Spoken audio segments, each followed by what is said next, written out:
Welcome to ബിനൂസ് Hindi learning class. അപ്പോൾ നമ്മുടെ ഇന്നത്തെ വീഡിയോ നിങ്ങൾക്ക് തമ്പനിയിൽ നിന്ന് മനസ്സിലായി കാണും അല്ലേ?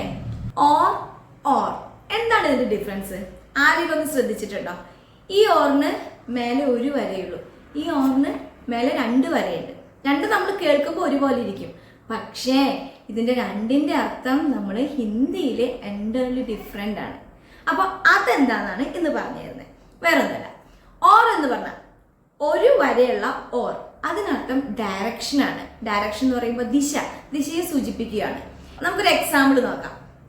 യഹ് ബസ് ഘർ കി ഓർ ജാ രഹാ ഹേ എന്ന് പറഞ്ഞാൽ ഇതിലെ ഓർ എന്ന് പറയുന്നത് നമ്മുടെ വീടിന്റെ വശത്തേക്ക് എന്നാണ്, മനസ്സിലായോ? ആ ഡയറക്ഷനിലോട്ട് വീടിന്റെ അടുത്തേക്ക് പോകുന്ന ബസ്സാണ്. യഹ് ബസ് ഘർ കി ഓർ ജാ രഹാ ഹേ.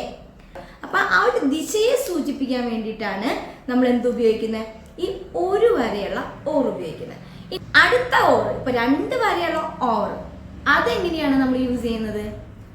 അതിനർത്ഥം നമ്മൾ ഇംഗ്ലീഷിൽ ആൻഡ് എന്നാണ്, മനസ്സിലായോ? മറ്റേതിനർത്ഥം ഡയറക്ഷൻ ആണ്, ഇതിനർത്ഥം ആൻഡ് ആണ്. എത്രത്തോളം ഡിഫറൻസ് ആണ്. ഓക്കെ, അപ്പോ ഈ ഓറിന് നമ്മൾ എന്താ ഉദ്ദേശിക്കുന്നത്? രണ്ട് വാക്കുകളോ അല്ലെങ്കിൽ രണ്ട് വാക്യങ്ങളോ യോജിപ്പിക്കാനായിട്ട്. ഓക്കെ, ഇപ്പൊ നമ്മൾ രണ്ട് സാധനങ്ങളെ, രണ്ട് വസ്തുക്കളെ, ചായ ഓർ കോഫി, മനസ്സിലായോ? അല്ലെങ്കിൽ മേ ഓർ മീ, സോറി ആപ്പ് ഓർ മേ, മനസ്സിലാവും. നമുക്കൊരു എക്സാമ്പിൾ നോക്കാം. മേ ഓർ ആപ്പ് ഏക് അച്ഛേ ദോസ്തേ എന്ന് പറഞ്ഞാൽ ഞാനും നീയും നല്ലൊരു സുഹൃത്താണ് അല്ലെ, സുഹൃത്തുക്കളാണ്.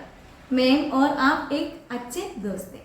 ഇനിയിപ്പോ പറയാണ് മാധവ് ഓർ വാണി കേൾ രഹേ ഹേ. മാധവ് ഓർ വാണി കേൾ രഹേ ഹേ എന്ന് വെച്ച് കഴിഞ്ഞാൽ മാധവും വാണിയും കളിക്കുകയാണ്, അല്ലെങ്കിൽ പഠ രഹേ, എന്തെങ്കിലും. നിങ്ങൾക്ക് അറിയാം, ഈ ഓറിന്റെ അർത്ഥം എല്ലാവർക്കും അറിയുന്നതാണ് അല്ലെ? അപ്പൊ രണ്ട് വാക്യങ്ങൾ യോജിപ്പിക്കാനായിട്ടാണ് ഈ ഓർ യൂസ് ചെയ്യുന്നത്. ഓക്കെ, ഇതുപോലെ ഹിന്ദിയിൽ അറിയേണ്ട മൈന്യൂട്ട് ആയിട്ടുള്ള കാര്യങ്ങളും കൊണ്ട് ഞാൻ വരുന്നതാണ്. എന്താ പറയാ, നമ്മൾ അറിഞ്ഞിരിക്കേണ്ട കാര്യങ്ങളാണ്, ഒരുപാട് പേർക്ക് അറിയാത്ത കാര്യങ്ങളാണ്. ഓക്കെ, പക്ഷെ ഇത് നമ്മൾ അറിയേണ്ടതുണ്ട്. അതുപോലെ തന്നെ നമ്മുടെ ചാനലിൽ ഒരു 60 days ചലഞ്ച് സീരീസ് നടക്കുന്നുണ്ട്.